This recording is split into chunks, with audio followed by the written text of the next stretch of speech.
Sheriff Ethan Calloway had always believed in law and order. In the quiet town of Ridgewater, Texas, he was more than just a lawman.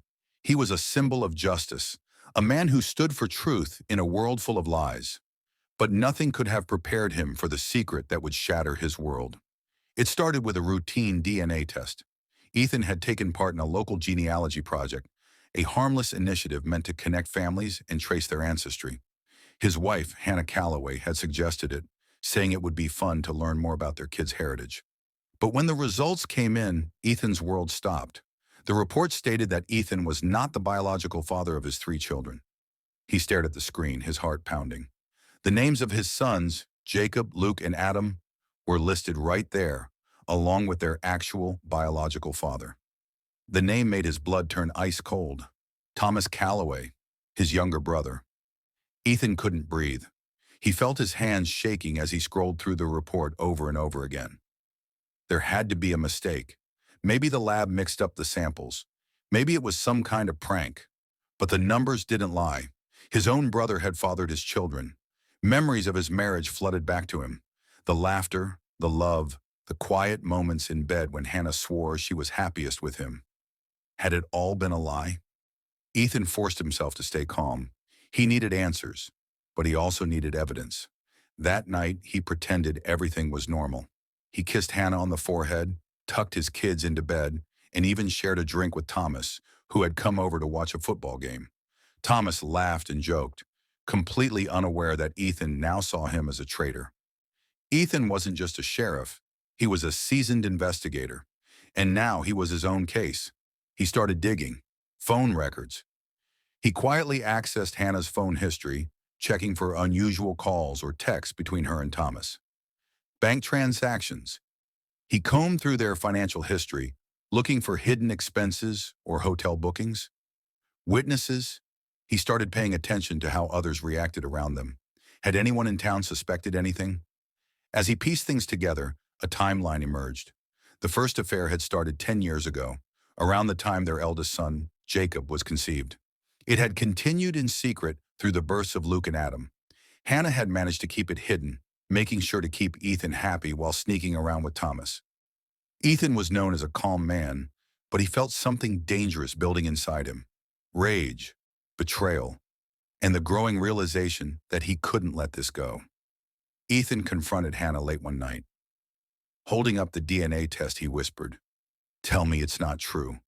Hannah's face drained of color. She opened her mouth to speak, but hesitated. The silence was enough. Ethan slammed his fist into the table. "How long, Hannah?" he growled. "How long have you been making a fool out of me?" Tears welled in her eyes. "Ethan, I never wanted to hurt you, but it wasn't regret he saw in her expression. It was fear." "Did he ever love you?" Ethan asked coldly. Hannah's lips quivered, but she didn't answer. That's when Ethan knew. Thomas hadn't just stolen his family. He had probably stolen his wife's heart, too. Something inside him snapped. Ethan left the house, his hands clenched into fists, and drove straight to Thomas's house.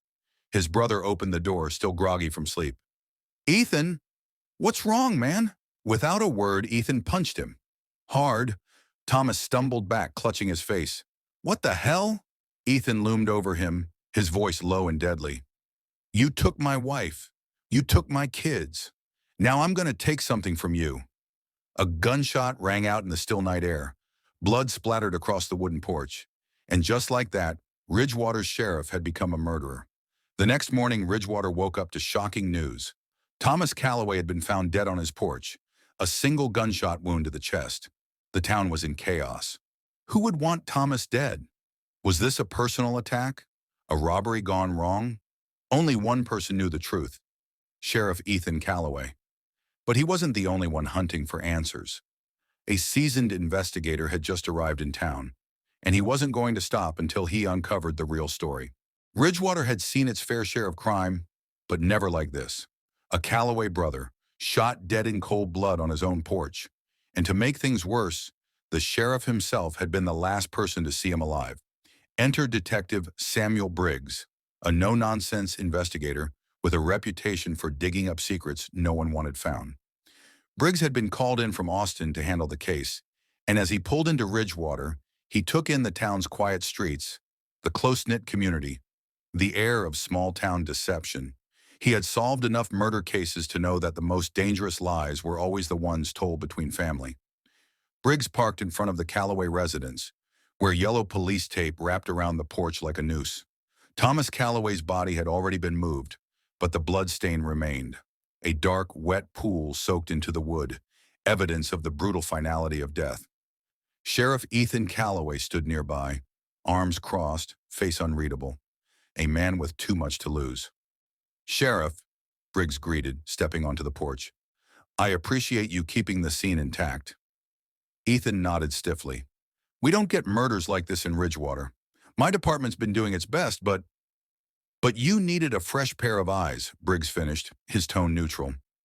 Ethan said nothing. Briggs took out his notebook. "Walk me through what happened." According to Ethan, a neighbor had called the police just after midnight, reporting a single gunshot. Officers arrived to find Thomas lying dead on his porch, one bullet lodged in his chest. His phone was found inside the house, untouched. "No signs of a struggle? No forced entry?" Briggs asked. Ethan shook his head. "Whoever did this, Thomas let them get close." Briggs noted that down. A personal killing, not a random attack. He turned to Officer Caleb Brooks, Ethan's deputy, and asked, "What about murder weapon?" "Nothing," Brooks replied. "Whoever did it took the gun with them." Briggs took another look at Ethan. No weapon, no witnesses. A quiet town where everyone knew everyone. That meant one thing. This wasn't a stranger's crime. This was personal, and personal murders always had a motive. Briggs started with Thomas's closest connections. That led him straight to Hannah Calloway. The town had whispered about her for years. The perfect wife, the loving mother. But everyone knew she had secrets. Briggs met her at the Calloway home later that evening. Hannah was pale, exhausted, her eyes rimmed red. "I don't know what you expect me to say," she murmured. "Thomas was my brother-in-law. We were family." Briggs studied her face, a carefully chosen words. Not, "He was my husband's brother." Just, "We were family." "Where were you the night of the murder?" he asked. Hannah's fingers curled around the edge of the table. "I was home with my kids." Briggs wrote that down but didn't react. "And Sheriff Calloway?" She hesitated. "He was here too." Briggs looked up. "Are you sure?" Something flashed in Hannah's eyes. Doubt? Fear? A lie? She nodded quickly. "Yes, he got home late, but he was here." Briggs didn't believe her, but for now he let it go. Briggs then dug into Thomas Calloway's life. He wasn't just some innocent brother. He had his own skeletons, gambling debts, a drinking problem, a long history of sleeping with married women. The last one stood out, because it wasn't just any married woman, it was Hannah Calloway. Briggs found a recorded call in Thomas's phone logs, one he had made to a friend 2 months before he died. The recording was brief but damning. "Ethan doesn't know. He thinks everything's fine. But if he ever finds out the truth, man, I don't even want to think about what would happen." Briggs leaned back, staring at the evidence in front of him. Thomas had been sleeping with his own brother's wife, and if Ethan had found out, it gave him a motive for murder. Then came the final piece of the puzzle. Briggs came across a DNA report buried in Ethan's personal files, one that wasn't logged in any police records. When he read it, his blood ran cold. Jacob Calloway, 99.9% match to Thomas Calloway. Luke Calloway, 99.9% match to Thomas Calloway. Adam Calloway, 99.9% match to Thomas Calloway. Not one, not two, but all three of Ethan's sons were not his. They were Thomas's. Briggs exhaled slowly. Now he knew. This wasn't just a murder. This was a blood-stained betrayal. And Sheriff Ethan Calloway had every reason to kill his brother. Briggs wasn't ready to confront Ethan just yet. He needed more evidence. He needed a confession. Because when men like Ethan break, they don't just break, they explode. And Briggs needed to be ready. Detective Samuel Briggs had been in Ridgewater for less than 2 days, but he already knew the truth. Sheriff Ethan Calloway had every reason to kill his brother. The DNA report was damning. Ethan had raised 3 sons that weren't his. His brother Thomas had been the real father. It was a betrayal deep enough to break any man. But knowing the truth wasn't enough. Briggs needed proof that Ethan pulled the trigger, and he needed it fast, before Ethan realized how close the walls were closing in. Briggs walked into the Ridgewater Police Department, where Ethan sat behind his desk, looking exhausted. The room smelled of coffee and gun oil, a sheriff's office through and through. Briggs didn't waste time. He dropped the DNA report onto Ethan's desk. Ethan barely glanced at it. "What's this?" "You tell me," Briggs said. Ethan picked up the paper and froze. His jaw tightened, his fingers curled into fists. But he stayed silent. Briggs leaned forward. "You knew, didn't you?" Ethan's voice was tight. "Knew what?" Briggs didn't blink. "That Thomas fathered your kids." Ethan's entire body went still, a dead giveaway. Briggs let the silence stretch. Then he said, "You killed him, Ethan." Ethan's hand slammed down on the desk. "You watch your mouth, detective." Briggs didn't flinch. "You're the sheriff of this town. You had access to weapons. You had motive. And you had time." Ethan's nostrils flared. "I didn't kill my brother." Briggs raised an eyebrow. "Then where were you at midnight on the night of the murder?" Ethan hesitated. "Too long." He took a breath. "Home. With Hannah." Briggs had already spoken to Hannah, and she had been unsure when she told him Ethan was home that night. He saw the cracks forming, and he kept pushing. Briggs turned to Officer Caleb Brooks, Ethan's most trusted deputy. Caleb was a good cop, young but sharp. He had been loyal to Ethan for years, but even loyalty had limits. "Caleb," Briggs said, "do you keep track of department firearms?" Caleb shifted uncomfortably. "Of course. Any weapons missing?" Caleb's gaze flicked to Ethan. Number Briggs stared at him. Too fast. Too rehearsed. "Are you sure about that?" Caleb hesitated. Briggs pressed harder. "Tell me the truth, Caleb. If you lie for him, you go down with him." Caleb swallowed hard. Then finally he broke. "There's a missing .357 Magnum," he admitted. "It was checked out the day before Thomas was murdered. Never signed back in." Briggs didn't take his eyes off Ethan. "That's a powerful gun," he said. "Close-range shot, straight to the chest. That's an execution." Ethan said nothing, but his silence was an answer all on its own. Briggs had already ordered a full search of Ethan's home. When the evidence team came back, they had something big, a shirt, stuffed deep into the back of Ethan's closet. It was stained with blood. And not just any blood. Thomas Calloway's blood. Briggs held up the bagged evidence in front of Ethan. "You still want to tell me you were home all night?" Ethan clenched his jaw so tight Briggs thought his teeth might crack. "I want a lawyer," Ethan finally said. Briggs sighed. "That's the first smart thing you've said all day." Ethan Calloway was officially under investigation, but Briggs knew the hardest part was still ahead. Proving beyond a doubt that Ethan pulled the trigger. Because secrets this big don't stay buried forever, and someone else in Ridgewater knew more than they were saying. Sheriff Ethan Calloway was the prime suspect, but something about the case still didn't sit right with Detective Samuel Briggs. Yes, Ethan had motive. Yes, he had access to the missing gun. And yes, there was Thomas's blood on his shirt. But Briggs had worked too many homicides to ignore a nagging feeling in his gut. Something was missing, and that something might be Hannah Calloway. Briggs drove back to the Calloway house, where Hannah was putting on a show, grieving widow, devastated sister-in-law, exhausted mother. But Briggs wasn't buying it. Not anymore. He watched as she poured herself a glass of whiskey with steady hands. No trembling, no tears. When she looked up, her eyes met his without fear. "You already arrested my husband?" she asked, sipping her drink.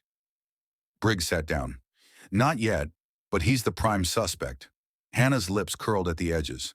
Not relief, not sadness, something else. Briggs set the DNA report on the table. "You lied to me, Hannah." She exhaled through her nose but didn't look surprised. "About what?" "About your sons." He tapped the paper. "They weren't Ethan's." She took another sip, her expression unreadable. "You don't know what it's like being married to a man like him?" Briggs leaned forward. "Then tell me." Hannah swirled the whiskey in her glass, then said, "Ethan is a violent man." Briggs frowned. "Are you saying he abused you?" Her fingers tightened around the glass. Not physically, but... She hesitated, then whispered, "He knew." Briggs felt his pulse kick up a notch. "What do you mean?" She set her glass down. "He knew the boys weren't his. He found out 6 months ago." Briggs stiffened. "And you didn't think to tell me that?" She tilted her head. "Would it have changed anything?" "Yes, it would have changed everything. Because if Ethan had known for that long, why would he wait 6 months to kill his brother? That meant either Ethan had snapped suddenly, or someone else had a reason to frame him. And the first place to start? Hannah's alibi. Briggs had already been suspicious of Hannah's story about being home all night, so he checked the traffic cameras leading out of town. And what he found changed everything. At 11:42 p.m., 18 minutes before the murder, Hannah's black SUV had been caught leaving town, heading toward Thomas Calloway's house. And then, at 12:17 a.m., just 10 minutes after the gunshot, Hannah's SUV was recorded speeding back into town. Briggs felt the weight of it settle in his chest. Ethan still had motive, but Hannah had opportunity, and a damn good reason to get rid of Thomas. Before making his move, Briggs checked Thomas Calloway's phone records one last time. That's when he saw a string of calls from another number, one that kept popping up the week before his death. The number belonged to a woman named Lisa Darnell. Briggs tracked her down at a small diner outside Ridgewater. Lisa was in her late 30s, blonde, with sharp eyes that missed nothing. "Lisa Darnell?" Briggs asked, sliding into the booth across from her. She glanced up and smirked. "You a cop?"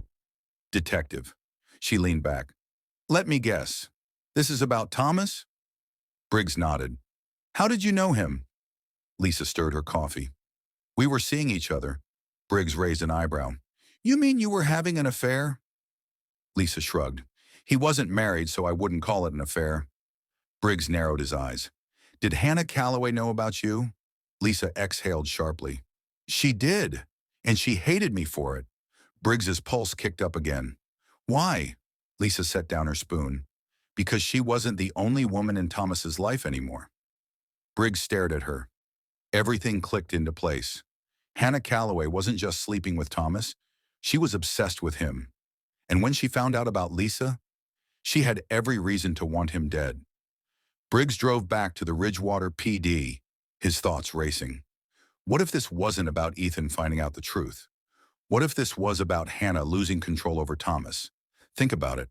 She had been having an affair with her husband's brother for years. She had 3 kids with him, all while married to Ethan.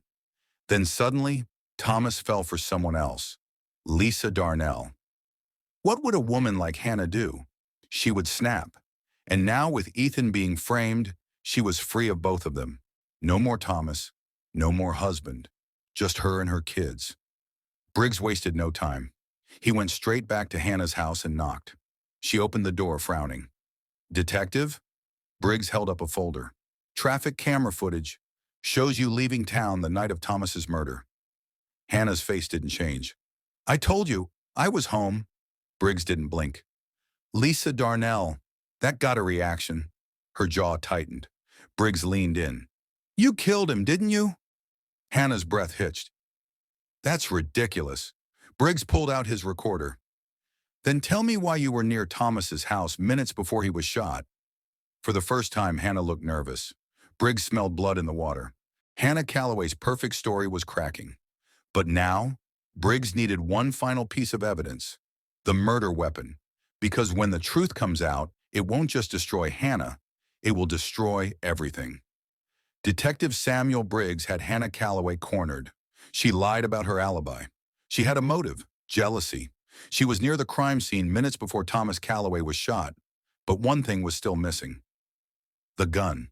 Without the murder weapon, Briggs had strong suspicions, but not enough proof. And that's when an anonymous tip changed everything. It was just past midnight when Briggs's phone rang.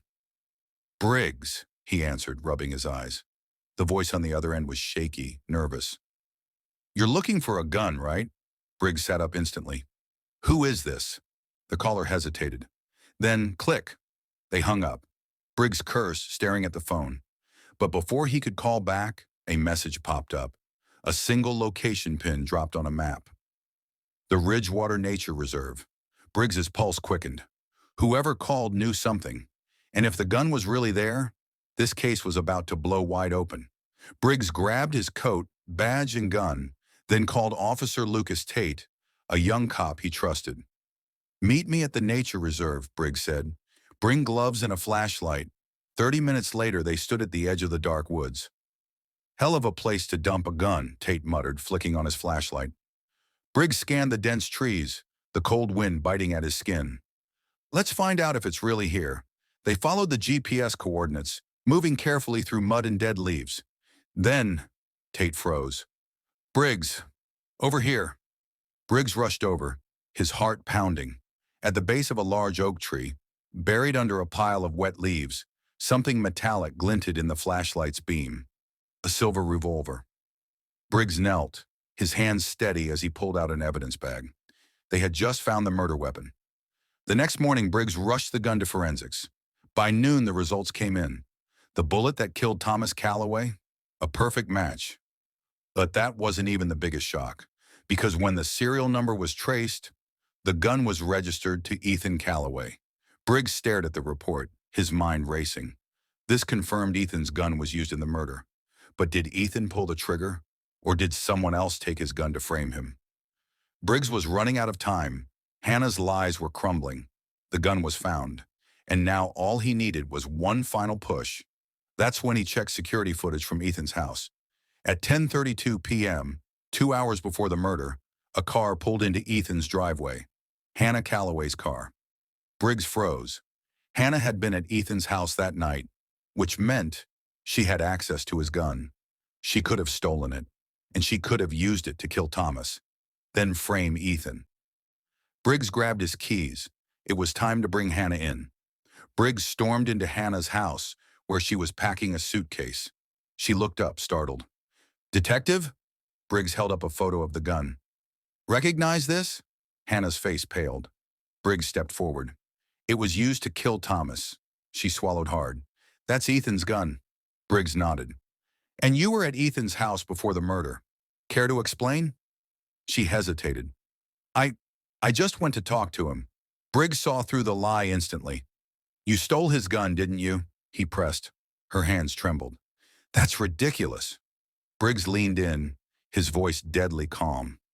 "Then why were you near Thomas's house minutes before he died?" Her lips parted, but no words came out. And in that moment, Briggs knew. She had killed Thomas, but now he needed her to admit it. Briggs placed the security footage on the table, the one showing her at Ethan's house before the murder.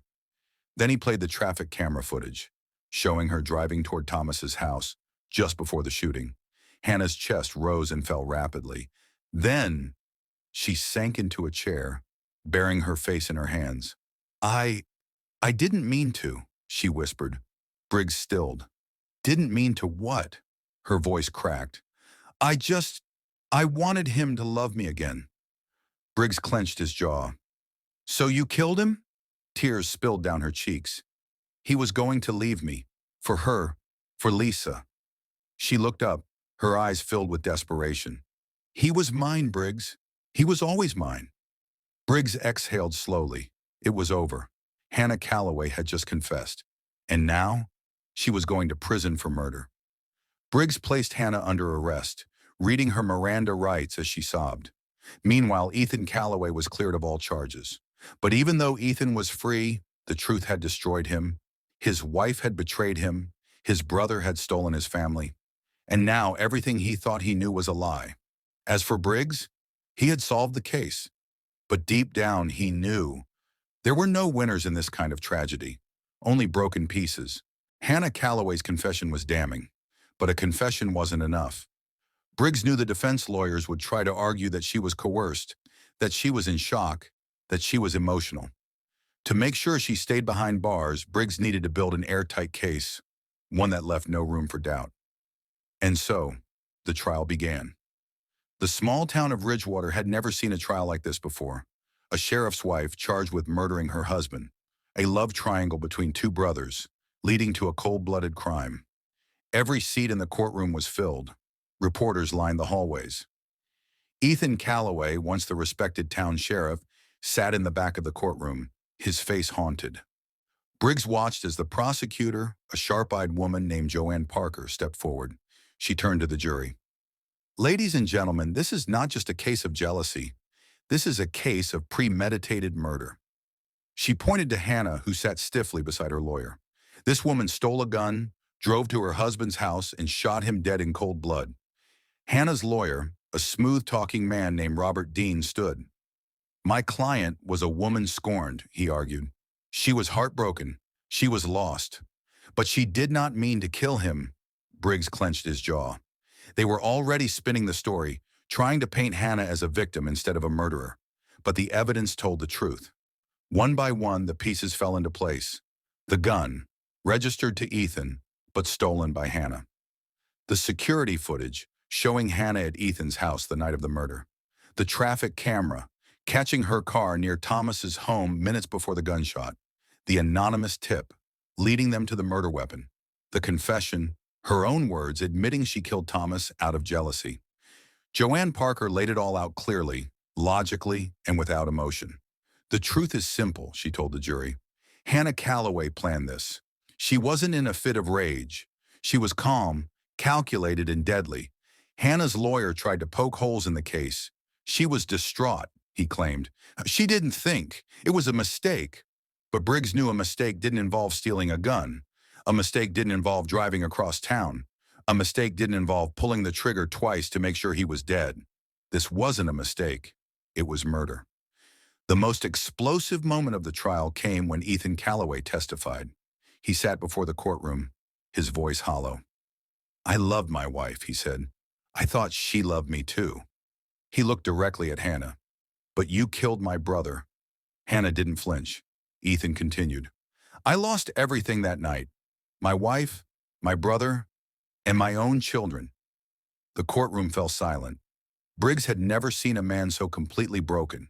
When he stepped down, people in the audience whispered among themselves. This wasn't just a scandal anymore.